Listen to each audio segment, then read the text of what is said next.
إِنَّا أَنزَلْنَاهُ قُرْآنًا عَرَبِيًّا لَّعَلَّكُمْ تَعْقِلُونَ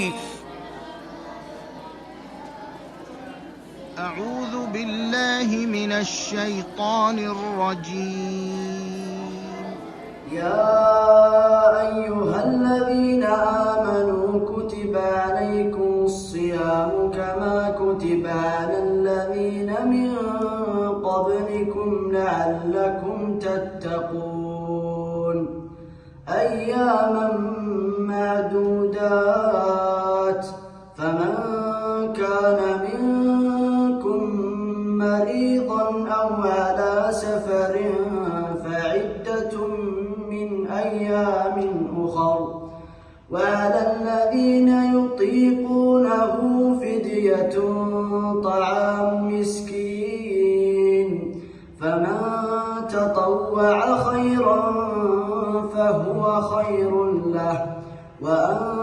تصوموا خير لكم إن كنتم تعلمون شهر رمضان الذي أنزل فيه القرآن هدى للناس وبينات من الهدى والفرقان فمن شهد منكم الشهر فليصمه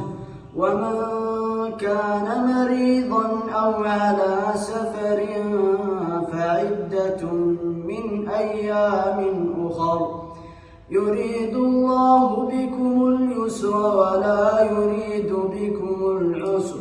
ولتكملوا العدة ولتكبروا الله على ما